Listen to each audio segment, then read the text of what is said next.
Hey everybody, it's Becca, and this is our slightly delayed First Line Frenzy October book club finale. I'm super excited that you're here. Nora will be here soon, and we are going to be taking a look at some really stellar first lines that you, my lovely book club book reading audience, has sent in. Hi Amanda and hi JJZ. John, you're here. It's so nice to see everybody. Hi Lauren. I've loved seeing the same faces every week. It's been absolutely amazing. Let me send an invitation to Nora. How do I do that again? Yes, Amanda, I am also glad that the lights are back on for me. Let's see, Nora, where are you? There she is. Right. Yeah, glad the lights are back on. Last week we obviously got delayed because I had no power, and like it was totally wild and actually terrible. But our anniversary trip was saved. I had my 10-year wedding anniversary last weekend, and the kids got to have Halloween here, which was amazing, and everything was just like fine and great. So just like couldn't be happier with the way that turned out. Nora, I'm sending you another invitation just to make sure that I didn't screw it up the first time. That just went out to you. And I'm just, grateful that there's been some sunshine this week. Hey. Hi. How are you doing? I'm good. How are you? I am great. I was just saying we have power back, so like really everything is fine. Right. Well, once you lose something like power, when you get it back, I feel like you probably appreciate it even more. Yeah, I mean, I like pretty much always appreciate any day that the Nespresso machine works without like any kind of Glitch. But I also felt extremely smug because I went straight to the library when the power went on and our library has hotspots that you can borrow for like 3 weeks at a time. So they fixed the power lines, but the internet was out for another couple of days, and everybody was like, just totally floundering in the neighborhood. And I was like, we're online. Obviously, it's because I need devices to babysit my children. You're like, some of us were prepared. Exactly, right? Like, without Cocomelon, are we even alive? So, so it's been like a pretty amazing week of sunshine and no storms. Finally, it like rained on Halloween. We got drenched. Did your kids dress up for Halloween? They did, and I thought it was going to pour, and I, of course, like packed 7,000 different like rain accoutrements, which my family made fun of me for. Sure. And then it didn't. Yeah, well, I didn't do that, and I wore a cashmere sweater and got soaked to the bone. Oh. So that was really fun, and my sweater looks amazing, if you're wondering. I was actually weirdly thinking yesterday, because I was a little afraid I was going to get caught in the rain, that there's like some magical thing that if you are only wearing a cashmere sweater, it just simply can't pour. But apparently that is not true. That's not the case. That is not the case. Though I just recently got like a sweater shaver, it's like it takes all like a D-pillar. Yeah, a D-pillar, and it's like my favorite toy. I mean, it's amazing. And I've used it on the couch. I've used it on like the sweaters that my husband like should have thrown away in, like 2009, but they're just hanging around, so like everything's looking real fresh. So hopefully my sweater can be salvaged. Just gonna shave it until it looks right again. That's my plan. So yeah. So, hey Patty, thanks for being here. I think we should get started. I know some people are watching on the replay, so thanks also to those folks for being here. So the only way to do this that I have figured out, Luddite me, is that I will flip my camera around so that you will see my computer screen, and I will be in radio mode where like I am unseen but heard. And sometimes that's awkward because you'll feel like you're suddenly talking to yourself, but I promise we're all listening. You're having a nice view of my cluttered office, which is a staging area for my husband's grass growing obsession. Let's just flip this around. Grass growing. Oh my gosh. Yes. So much grass growing here in suburbia. Okay. So let me pull this in and just adjust a little. So you can I love see this. that. I'm so excited, by the way. It seems so fun to me. I know. I will tell you, we don't have like a ton. I think there's only like 15. A lot of people just wanted to be in the book club to read your amazing book, and they didn't even submit a line. So, that's fine too. But we have some, I think we'll be able to get through every one of them that is submitted for this. So let me try to make this even so no one has like an attack of. And can I ask you a question? Yeah. Is there any, what if anything are the constraints of what is sent in? This is a great question. The first line frenzy rules. So here are the rules. First sentence equals first line equals first, like there's no, if people try to do the semicolon bamboozle and I like get them in trouble for it, I will publicly shame for the bamboozle. There is no prohibition on explicit content, but it's not a great way to start. And I cover that in a lot of my posts. So we try to stay away from expletives and explicit content unless they serve a real purpose. And really, it's just like we're trying to see how much we can pack into one line and how much we can actually extrapolate about a book at large from one line. One line. And is the first line, is it potentially the first line of a prologue, or is it the first line of chapter 1? So this is a great question. I tend to encourage first line of chapter 1 because, and I think when we looked at your first line, we were looking at the first line of chapter 1. No, but chapter 1 was text messages. So maybe in that, we did do the prologue. I think we did maybe the prologue. I don't know. Too. That's weird. Yeah. I was thinking like the first line was really like, I don't even remember exactly what it is. Something like the evening was too good to be true or something like that. I think that's the one we did. I'll have to check. So yeah, generally I make that, like if I'm doing like a special edition where I'm looking at a published book already, I will sometimes make the call depending on what is juicier. But I don't know. I have no way of knowing. The only thing people can indicate is genre. And actually on this forum for the book club, I don't even know the genre for any of these. So that's a fun guessing game too. And so the things that I'm always looking for are character, conflict, and style in line 1. And it's never too early to start with that. So, we'll see. Let's see what we can see. I'm going to flip this back around. Now, this is actually a line revision. I have seen this line before in an earlier draft in a first line frenzy, and it was a first line frenzy post earlier this year. So I will read the lines aloud and give you a moment to ruminate, and then you can tell us what you think. March 22nd, 1861, Maryland. Though he was unaware, the events of the evening would place Daniel Ayres on the road to discover who he was in an ongoing ancient war between man and beast. Wow. Lots to unpack here. Yeah. And I guess that we know that it's, well, one thing is there's a suggestion of potential historical fiction. Yes. We would say, of course, historical from that 1861 tag. I think there is a bit of a missing phrase here. Like I would say, though he was unaware of it at the time, the events of the evening would place, right? That makes more sense. Yeah. See, so here's what, and this may not, please do stop me and interrupt if this is not exactly what you're looking at, because we're talking a little bit more about content. But I just want to say something about language, which is that sometimes I actually think shorter is stronger. And in this case, one of the things that's a little bit challenging is the number of articles in the sentence. Yes. And so I think that my first instinct would be to flip it in a way and say something like, this is, of course, off the top of my head, so I don't know, but say something like Daniel Ayres was on the road to discover, who he was, who he was, but he was unaware of it at the time. Right, so just take or something like that, or he was more. As yet unaware of it, or something like that. Maybe something like, on the road to discover who he was is so vague because it could be literal or it could be figurative. And so maybe what we do here is, if it's a literal road, I would say when Daniel Ayres set out on the road to actual place, he couldn't have known the role he was to play in an ongoing ancient war between man and beast. Yeah, or when Daniel Ayres set out on I can't remember exactly what you said. The road to wherever. It could be the road to Smithville, the actual place. Yeah. He couldn't have known he was also on the road to discovering who he was. And also you could potentially get rid of this if you give us the place that he's going to in the sentence. Then we don't need quite as much front-loaded expository information, which could be, I don't mind a time and place tag.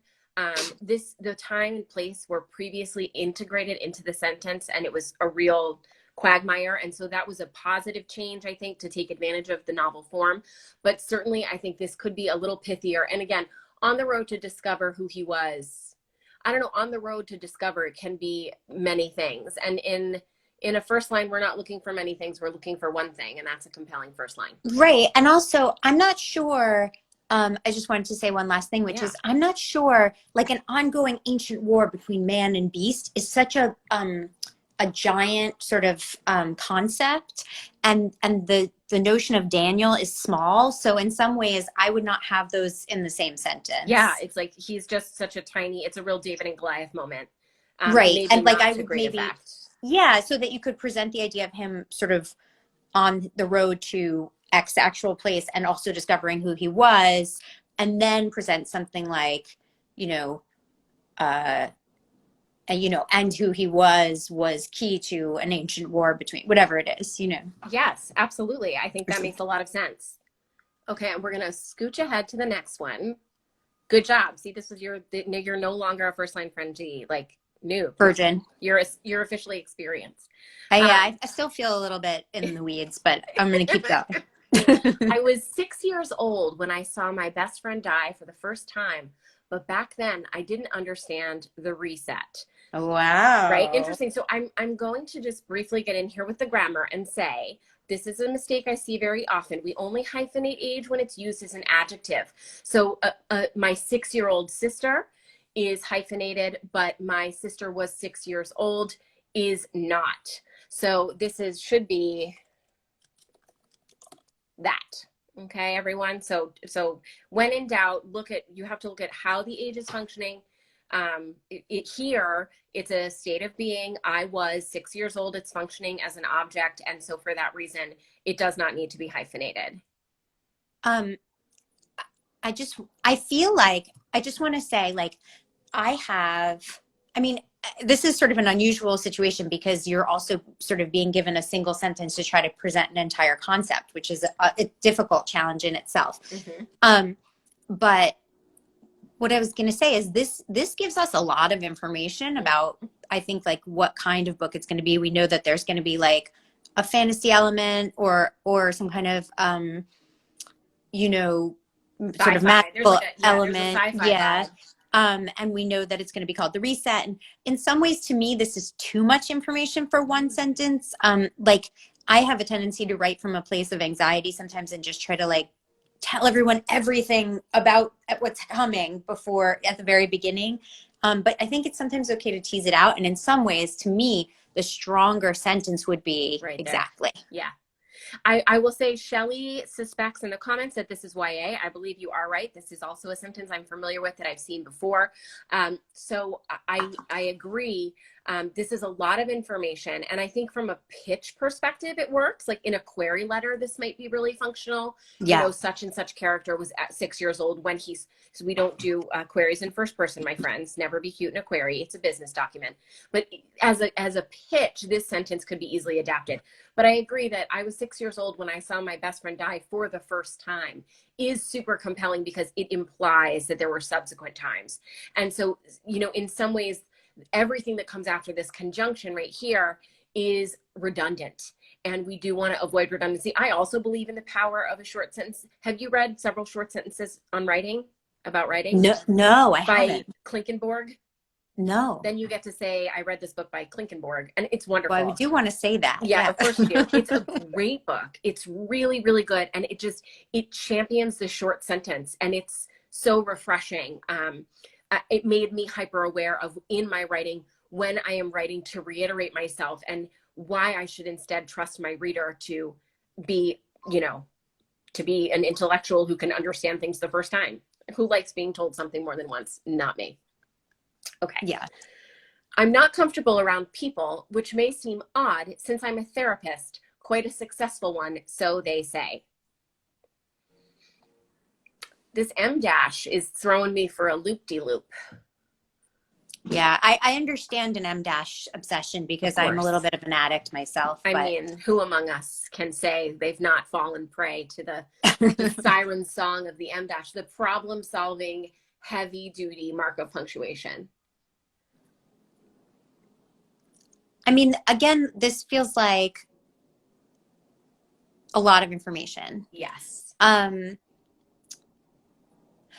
In some ways, you could like, again, I guess my inclination keeps being to shorten things, but Yep. you could say something like, I'm a therapist, and then like M dash, no. Or Semicolon. maybe comma or whatever it is, Yeah. with social anxiety.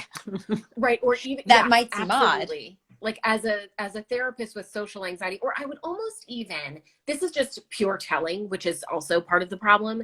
So when we say Right. show don't tell, which is of course the most oft trotted about writing adage in the history of the world, and when I'm constantly, just actually explaining, I feel like we say it and never know what it means.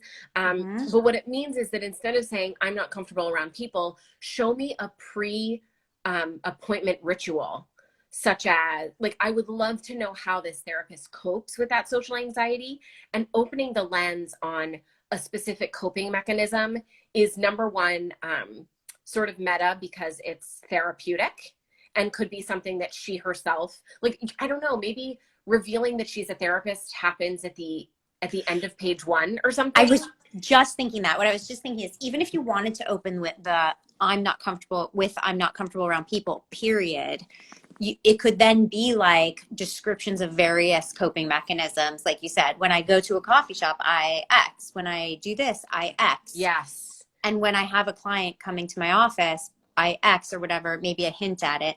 And then I know this is not unusual, except I'm a therapist or whatever it is. It would even be funny to just start in with the dialogue, like, oh, hi, Angela, what's been going on since I saw you last, and sort of trickle that out in small pieces. Obviously, I want to recommend that this author read Maybe You Should Talk to Someone. I recommend everybody read that book. I love it. How many days did you cry after reading it? It's not, that book is so good. It got me as hard as The Year of Magical Thinking by Joan Didion, which also is just like a heart-wrecking, soul-crushing, like, if you feel like ugly crying for 3 days, have I got a recommendation for you? And that was one. Honestly, Maybe You Should Talk to Someone is so good that I kept being like, wait, is it a memoir? I really thought it was a novel.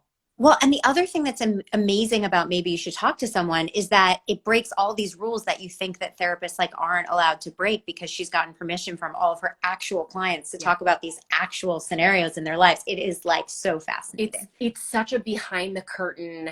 It's just like, it's an incredible book. A friend of mine who was an editor at St. Martin's Press told me to read it, and she has impeccable taste. And so I read it not really knowing what it was about. I was just like, oh, she raved about it, so I'm going to get it. The only thing I will say, which is the warning I wish that I had had, is that if you are a parent of young children, or if you are sensitive to, disaster befalling young children, this, that's my content warning for this. That is true. My son's name is Gabe. And so when reading that, I was just like literally the messiest mess of messes. That was very upsetting. It was very upsetting. I was like, oh man, no. It was not a pretty time for me. Oh, hi, Nandi. Long after midnight, Catherine waits in her cell on death row, her heartbeat heavy and loud in the surrounding silence. Now, this has been a first line frenzy that I have already critiqued. So I'm going to take a small back seat here so you can give us your hot take.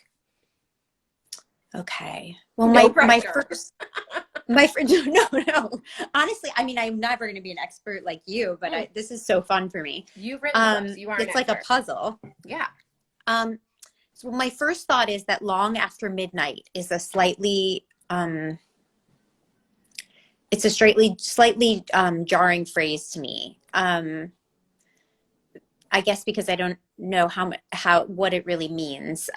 Like I'd be more inclined. I understand wanting to use the word midnight, but I think I might just say either after midnight or, in the middle of the night or whatever it is. It's 3 a.m. Whatever it is. Yeah. She waits in her cell. I think on death row is a bit of too much information for the first sentence. For me, I feel like it's enough for me to picture this woman in her cell, in the dark, in the silence. I think that I like the heavy and loud in this. I like the juxtaposition between the notion of the heartbeat being loud and the surrounding silence. I think the word heavy is a little bit confusing with the word heartbeat because because of the expression a heavy heart. And so to describe a heartbeat as heavy is a little bit, it just feels a little bit awkward to me. Yeah. So I might say, even if you said long after midnight, Catherine waits in her cell, her heartbeat loud in the surrounding silence. Yes. So this was actually my feedback as well. We kind of mind melded on this. My feeling was that the author fell a little bit in love with the music of the line and sacrificed some meaning for that. And I always say meaning first. If you want to write poetry, write poetry. But if you are writing prose, we are going to champion meaning over ambiguity every time, and meaning over music every time. And so this is one where I could see, the first line runs through your head more and more often than any other. And so I just think it got a little, just a little cerebral. And I think, as you say, take it down to a little bit more of brass tacks and you'll actually have a more meaningful line. I have another suggestion as well that's kind of related. Bring it. Which is that, instead of saying long after midnight and getting into this phrase, one thing that could be cool to sort of get us into the headspace of the person, of the character, and sort of where she's at in the cell where she maybe doesn't actually know what time it is, which is partially why you're saying long after midnight, to just be like, it was sometime after midnight. Catherine didn't know when. Right, because she waited in her cell. Like a terrible casino. There's no clocks. Exactly. And you already know you're going to win at the end. Just because then you're projecting a sense of disorientation, which makes sense for if you're in like a jail cell and like. Yeah, I love that. I really like that. I also would be interested if there is a way that she tells time that is, I don't know, maybe there's a check or a cell check, or maybe there's some way that she does tell time that could be really interesting and put us in that place again through showing rather than telling. Okay, opening with dialogue. This is usually a no in first line frenzy land. Oh, shoot, okay. Uncle Jonathan, shoot. Grandpa would yell as I sat on his lap listening to another bear story. See, I mean, I don't know in terms of the rules, the first line frenzy rules. I actually am intrigued by this quote, but then the follow-up sort of description doesn't support it in the way I want it to. Yes, it sort of deflates the intrigue right away. Yeah. Yeah. It's also, we're pointing, I feel like when the scarecrow points in both directions in the Wizard of Oz, we're looking at Uncle Jonathan or someone speaking to, and so it's dialogue, but then Grandpa isn't talking to Uncle Jonathan, he's talking to this young person who's sitting on his lap. So there are a lot of mixed signals here. I would say this is trying to do a little too much. I would almost rather get into, as enticing as the idea of this dialogue is, it could be moved to the end of paragraph 1, and you could say something more sensory about the sort of memory of being a listener, another. And the most intriguing part of this for me, honestly, is right here. Another bear story. Right? That is the most interesting part about this for me. And so I think that, author, if you're out there, I would say, consider that, that the most fascinating thing here isn't this dialogue, is that there's more than one bear story. Yeah, I think, I feel like you could go two ways with this. One is if you wanted to keep the dialogue, you could, I would just tease out the second part much more. Like, shoot, Uncle Jonathan, shoot. I sat on Grandpa's lap on the porch. It was a blah, blah, blah day, evening, blah, blah, blah. And then get into, like, as you were suggesting, sort of get into it that way. Yeah. Or as you were actually suggesting just now, you could set, like, like you were saying, set the scene, like, be like, it was a blank day. Or something evening. olfactory. Like, I feel like grandparents, I have such strong sense memories and smell memories of, like, my grandmothers. And I feel like start with something nostalgic, especially if this is, as I suspect, a look back and not actually, I don't actually think this is middle grade or YA. So yeah. And something that creates a sense of repetition, like you were saying, because of the another bear story element. If you were to describe the sensations, feelings, all of that stuff of sitting, I don't know why I keep picturing it on a porch, but on a screened in porch, but as you did every night of the summers, and like listening to another bear story. Yes. And then shoot Uncle Jonathan, shoot Grandpa, whatever. And, like, maybe they say that line together. Like, I don't know. There's just so much more here than what we're getting. And I think that ultimately we need more. Okay. I did not set out for the trailhead until a year or so after my husband passed away. Is this supposed to be a compound when it's... I was just wondering that, actually. I'm pretty sure it is. I believe that's a compound because it's a specific part of the trail. This feels old-timey to me, doesn't it? It's the I did not. Yeah. That for me makes it feel a little historical. I don't know. Yeah, I did not set out for. I automatically assumed that it was like wild. Right. Oh, so that's so interesting. I was thinking it's like the Oregon Trail, and you're thinking it's like Cheryl Strayed. No, that's fine. Yeah. They have diphtheria. Everyone dies. Aside from the sort of formality of the non-contraction, that I did not. Which I agree with you, does feel like it makes it a little bit, feel a little bit like it's historical. The sentence itself is kind of intriguing. Yes. It's strong, and it doesn't feel to me like it's trying to do too much. Yeah, I mean, I like its straightforwardness. I like that it's one idea. We know that this is going to be a first-person narrative, likely single POV. Something about a journey. Like, I assume we know a lot about what the book could be from this one sentence, which is great. It just, honestly, it's boring. The sentence structure and the syntax are not especially intriguing. Now, not every first line has to blow my hair back, but it does seem a little sleepy. And so I guess I would be more interested, even if we got something specific, like it's a year or so. How about I didn't set out for the trailhead until 1 year, 6 weeks, and 14 days after John's death. I set out for the trailhead that would lead to X. I don't know. I just feel like it's very there's something very buttoned up and very contained about this. Yeah.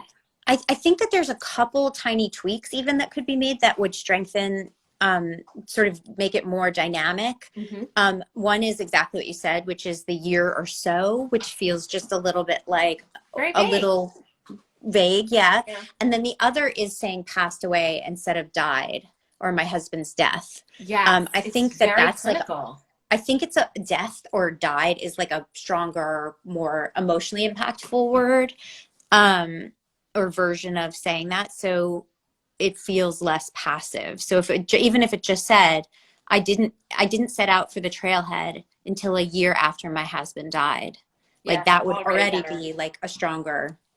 I agree. I think there's a narrative distance here, where even though we're in first person, we feel very removed from what's happening, and that is because of language. And so you're making a promise to your reader by using first person that's not being fulfilled by the other language choices that you've made in the rest of the sentence. And I would have some concerns about how that manifests in the rest of the novel.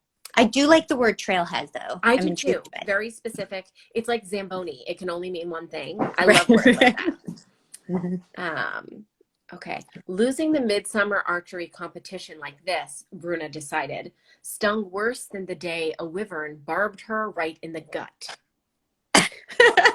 I love all the words in this. This is, yeah, there's some lovely, I love the name Bruna. Oh I my love, God. yeah, I love the way that we know something about the world based on the idea that it's a midsummer competition and not a summer or August or like, it's very specific, and that says something to us.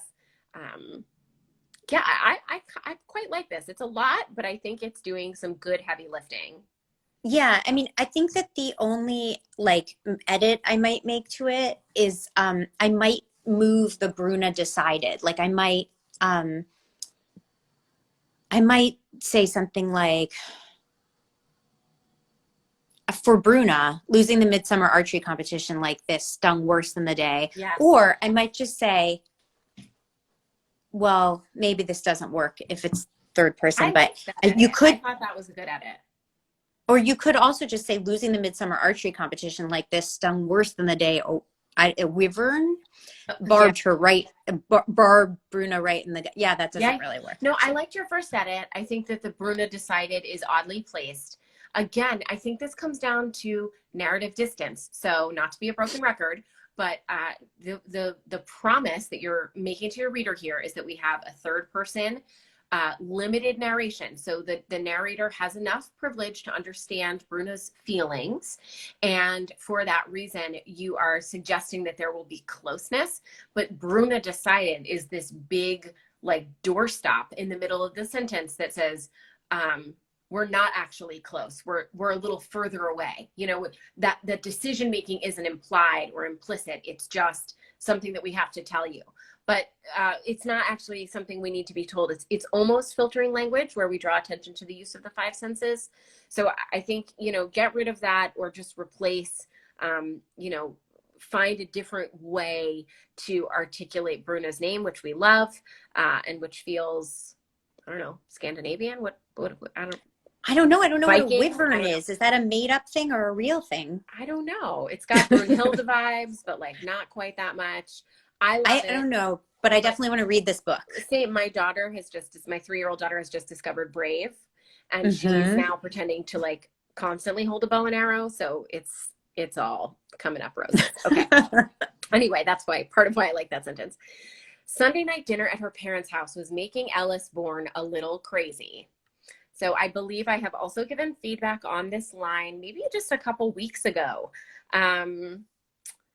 And I obviously, it's not obvious to everybody, but I will tell everybody that I take big issue with the use of crazy in a casual context. I think it just contributes to like the language, like derogatory language of mental health that is too codified. And so I am on like a personal crusade against this kind of language. I actually tweeted Jeff Probst last night because he kept saying, it's so crazy during tribal council in Survivor, and it really bothered me. So I really care about that issue a lot. And, that was the first thing that leaped out to me that tends to stop me in my tracks. It's very personal, obviously, but it is a way, it is something that, I feel really strongly about. So that's me. It was an intense tribal council. It was so intense. I mean, I don't like this season. I have to tell you, season 41, I've been a longtime diehard Survivor fan. Never want to be on it. Just want to be a living room participant. And I just think that, like the quote unquote danger of season 41 is total. Oh, you feel like they're messing with us too much. It's like, and I don't want to break the fourth wall, Jeff. Stop talking to the camera. Oh gosh, I know. It's so funny. Before we started watching the season, I was at a dinner with my husband and some other people. I can't even remember who it was, outdoors. And and we were talking about how like that's a trend in reality TV right now. Awful. Like show the crew getting ready. Like #no. If I wanted a behind the scenes, I would read One to Watch, or I would read If the Shoe Fits, which are both wonderful books. But I don't want to see it. I watch Survivor to suspend myself in a world where people flit about on an island backstabbing each other. I don't want to see the boom mic, you know? Anyway, Mm-hmm. we've gone on a little bit of a tangent. A little. Just a smidge. I think with regard to the sentence, one of the big problems with this sentence is the her before a character's been even introduced. For me, however, I will say that the idea of someone sitting at Sunday night dinner with her parents and it being like intolerable is a really potentially like rich and funny concept for me. So I like the idea of that, of this concept being the opening, but the structure of the sentence is awkward.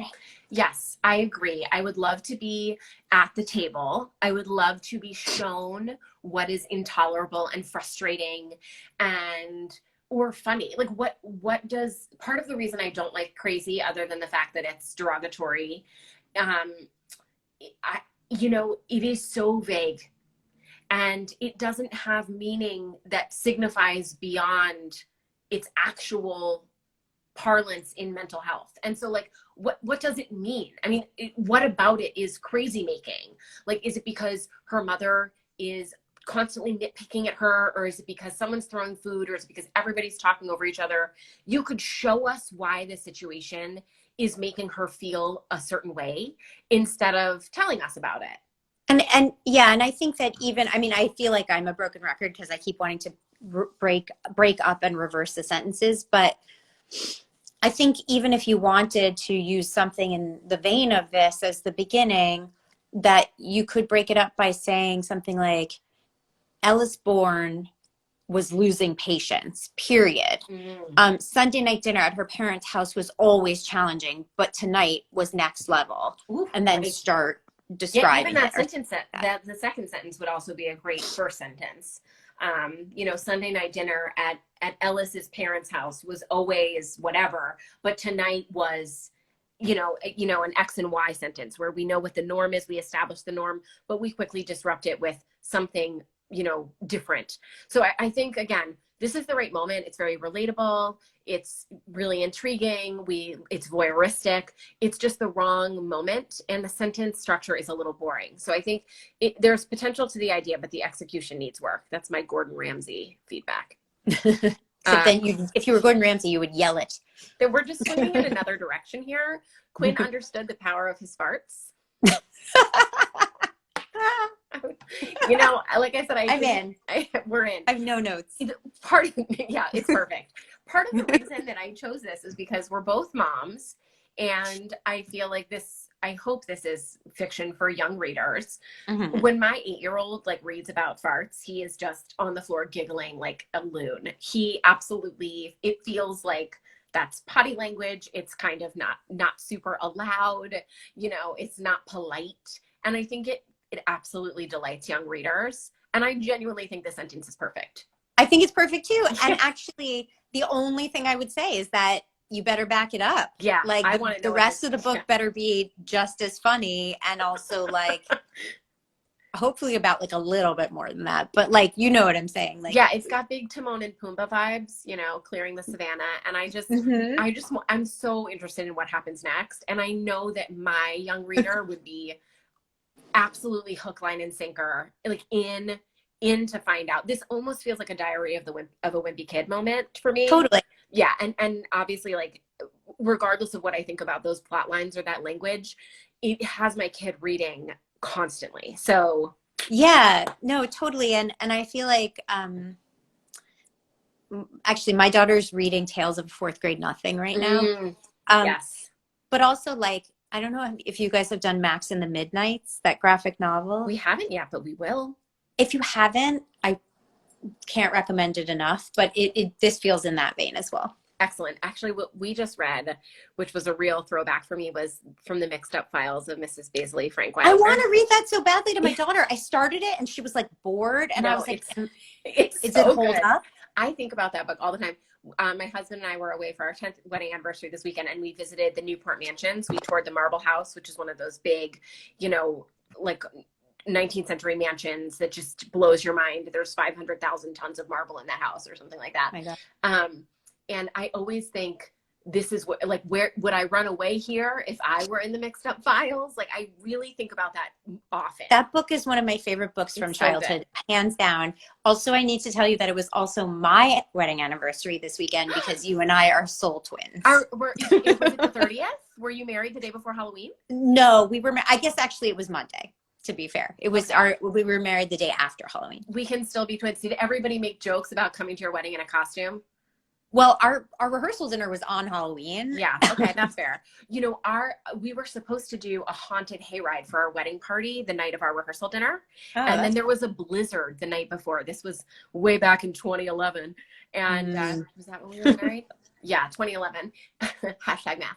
And there was there was just absolutely just massive snowfall that came down in Pennsylvania where we were married. And it was, I think, 2 feet of snow, just like dumped. The wedding Friday night at our venue got canceled, or Saturday night. No. Yeah. So we just it was wild. And so we had to cancel our haunted hayride, but that was going to be, and then our after party, which also got canceled because the whole wedding was run on a generator and we had no power to run the after party. Oh God. I had 600 pounds of Halloween candy that it was just going to be sugar and costumes and just really leaning into the Halloween vibes, but that didn't happen either. So no regrets. Anyway, what can you do? Off topic again. It's the story of my life. This was our second visit to the emergency room because of Mary's suicidal ideations. And I was sitting in my car, not sitting with Mary. Okay. I just have to say right off the bat, without even pausing, that my favorite part of this sentence is, I was sitting in my car, not with Mary. Yeah.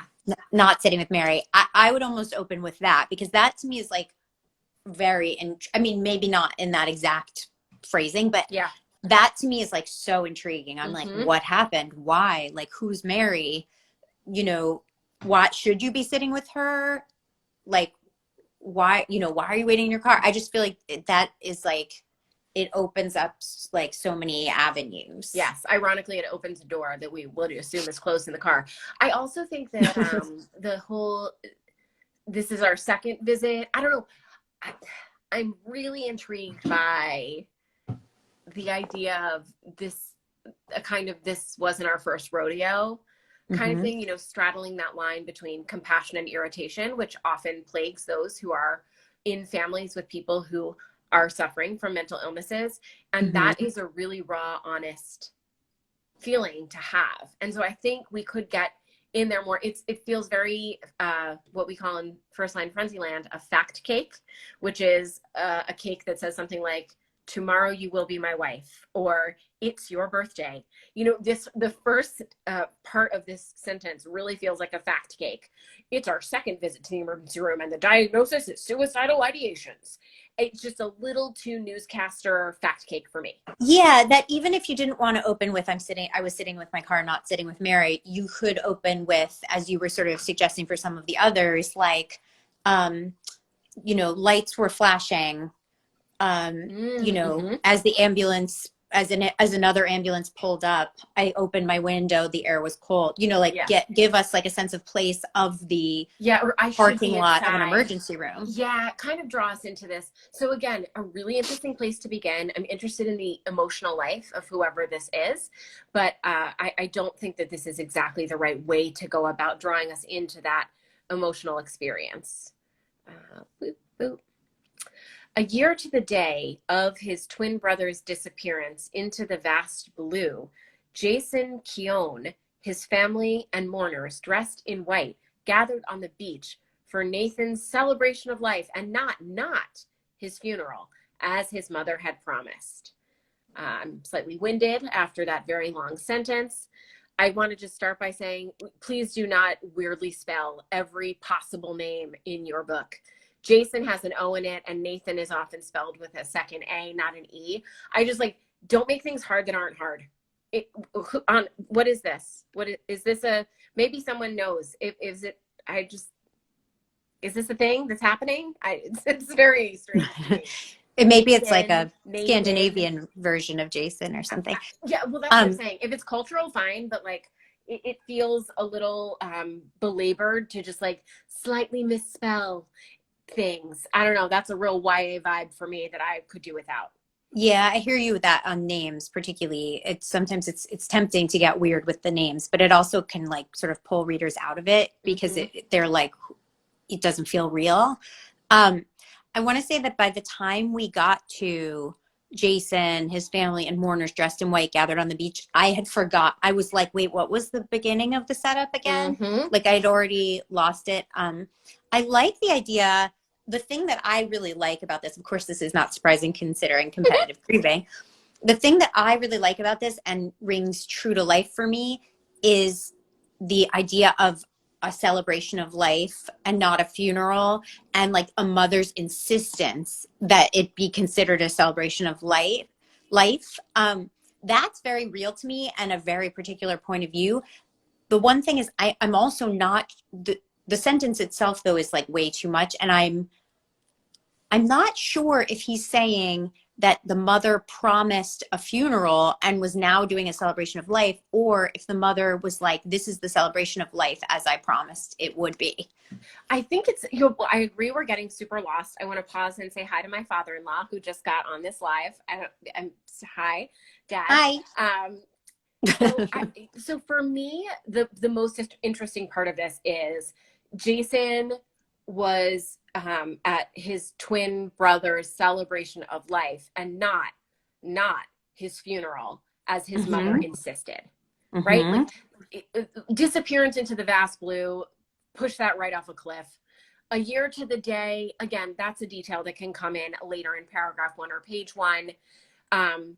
Who he's with, family, mourners, really, we do not need to hear this. If it's a celebration of life, we know that the people who care about this departed person are going to be present. And so I don't need any of that bullshit. I just need to know that we are family. We are calling this a celebration of life. It is certainly not a funeral. That is interesting. That is what we want to focus on. You are burying the lead. And again, the name spelling is just driving me absolutely up the wall. Okay, well, I think this is sadly my last one because I have to go in like that 2 is minutes. okay. I think we got through almost, yeah, I think there was only like 2 more anyway. So I'm so sad though because this is like it's I so wish fun, I could right? just do this all day every day. Yeah. I do this every day. I've been doing it for 5 years and I have a first line frenzy every single day on my Instagram, almost every day. It's So the you best. can always pipe in and be like, it's Nora, this is what I think. With that tone, Again. it has to sound like that. Every day. I suppressed the sly smile creeping up on my face as I realized I had Andy right where I wanted him. So this is a British person, I assume. It is realized. We know this person is a Brit. Yep. I think that this I think that this sentence would be stronger without if a few words were cut out of it that aren't necessary.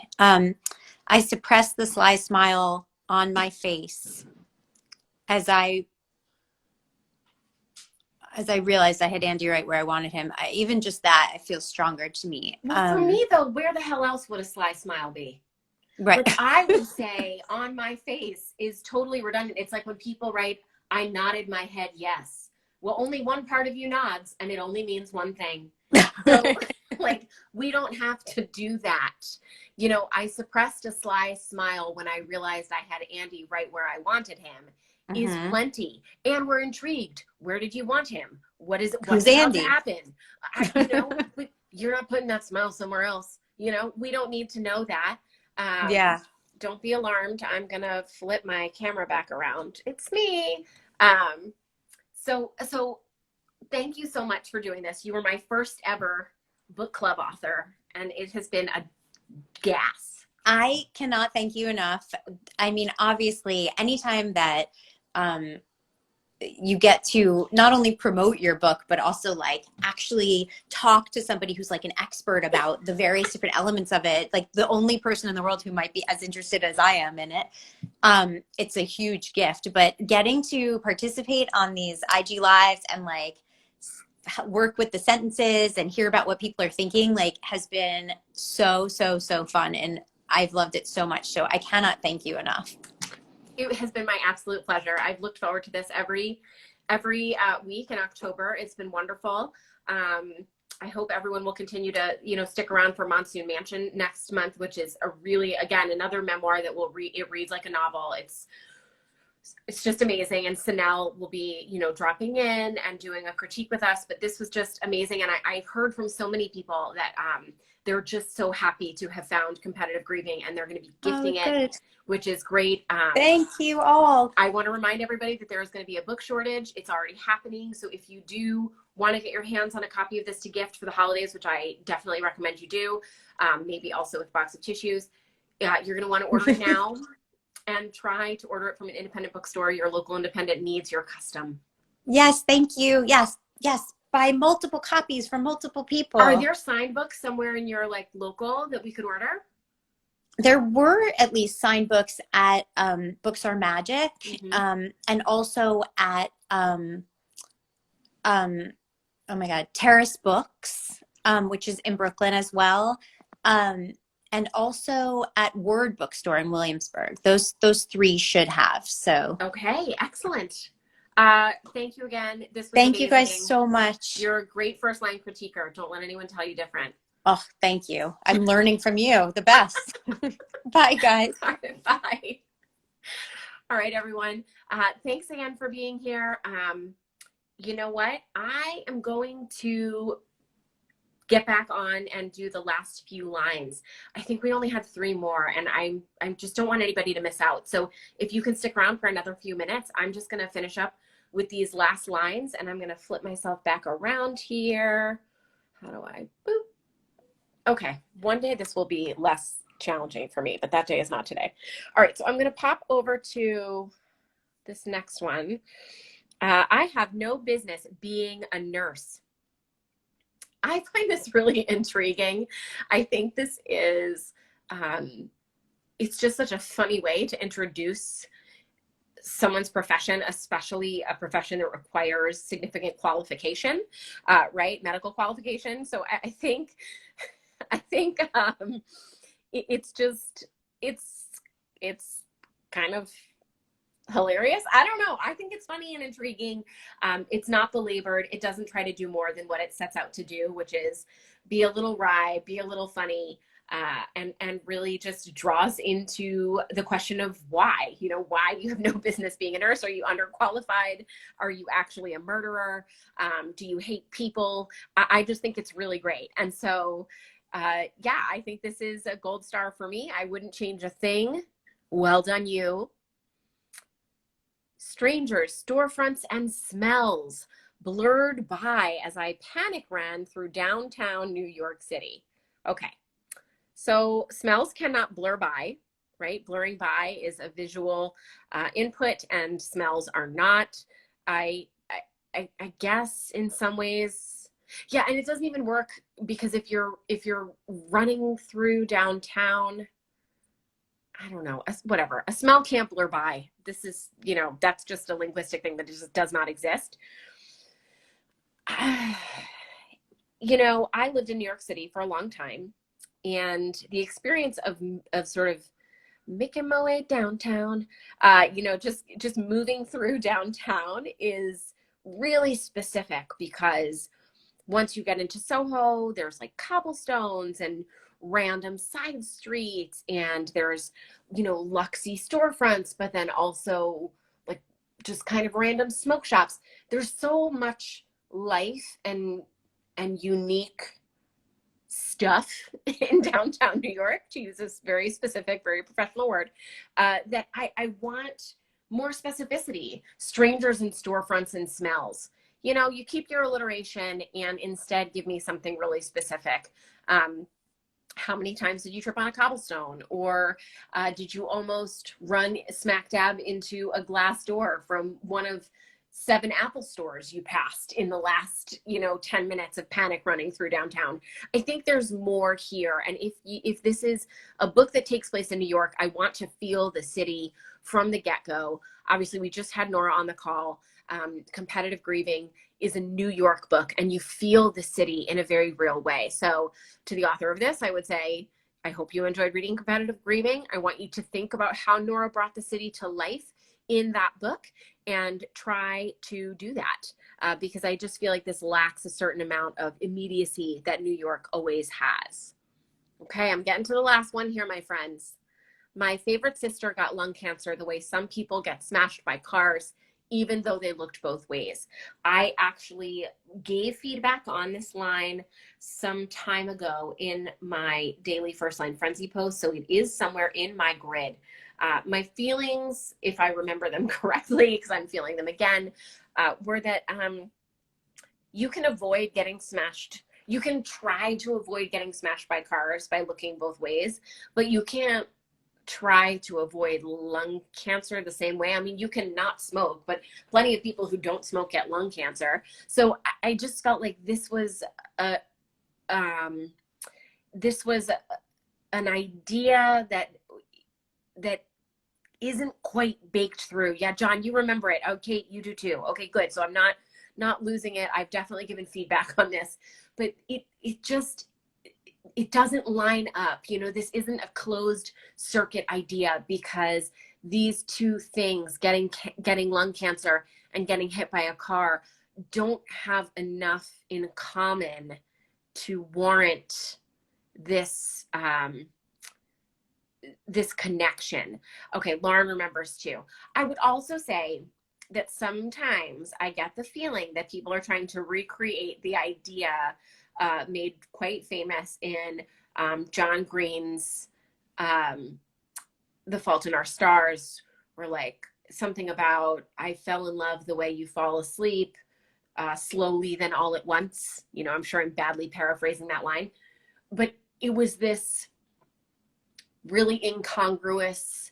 two really incongruous experiences of falling in love and falling asleep, made totally in sync with one another in a beautiful way. And it was a great moment in that book.